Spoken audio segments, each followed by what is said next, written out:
সম্প্রতি বিভিন্ন গণমাধ্যম ও সামাজিক যোগাযোগ মাধ্যমে খবর প্রচারিত হচ্ছে যে ব্রাজিল বাংলাদেশকে কেজি প্রতি ১২০ টাকায় গরুর মাংস সরবরাহ করবে। তবে এই সংবাদটি ভিত্তিহীন বলে দাবি করেছেন মৎস্য ও প্রাণী সম্পদ মন্ত্রণালয়। গতকাল মঙ্গলবার মৎস্য ও প্রাণী সম্পদ মন্ত্রণালয় এক বিবৃতিতে বলে, বাংলাদেশ মাংস উৎপাদনে স্বয়ংসম্পূর্ণ, আমদানির খবর ভিত্তিহীন। বিবৃতিতে বলা হয়েছে, স্পষ্টভাবে জানানো যাচ্ছে যে সরকার বিদেশ থেকে, বিশেষ করে ব্রাজিল থেকে গরুর মাংস আমদানির কোনো সিদ্ধান্ত নেয়নি। ভ্রান্ত ও যাচাই করা নয় এমন সংবাদ জনমনে বিভ্রান্তি সৃষ্টি করছে। জনগণকে এই ধরনের বিভ্রান্তিকর প্রচারণায় প্রভাবিত না হওয়ার অনুরোধ জানানো যাচ্ছে। বাংলাদেশের প্রাণী সম্পদ খাত শুধু মাংস উৎপাদনেই সীমাবদ্ধ নয়, এটি নারীর ক্ষমতায়ন, আত্মকর্মসংস্থান, দারিদ্র্য নিরসন এবং সামগ্রিক অর্থনৈতিক প্রবৃদ্ধিতে গুরুত্বপূর্ণ ভূমিকা রাখছে। প্রায় ১৫ লাখ প্রান্তিক খামারি এবং ৬ লাখের বেশি মৌসুমি খামারি কোরবানির ঈদ উপলক্ষে গবাদি পশু পালন করে জীবিকা নির্বাহ করে। দেশের শতভাগ কোরবানির পশুর চাহিদা দেশীয়ভাবে পূরণ করা সম্ভব হয়েছে।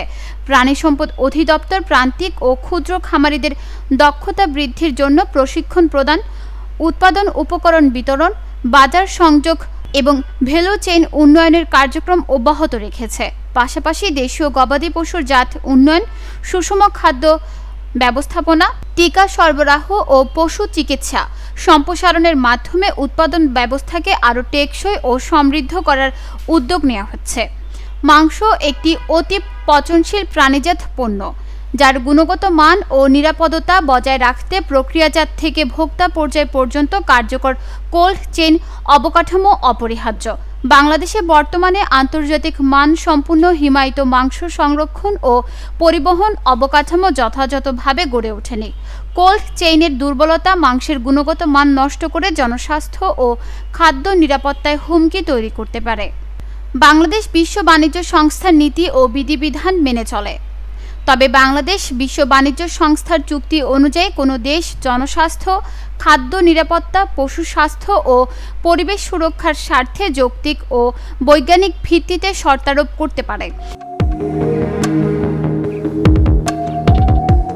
দেশীয় খামারি ও উদ্যোক্তাদের বিপুল বিনিয়োগ, আধুনিক প্রযুক্তির ব্যবহার ও সরকারের নীতিগত সহায়তায় বাংলাদেশ মাংস উৎপাদন স্বয়ংসম্পূর্ণ পর্যায়ে রয়েছে।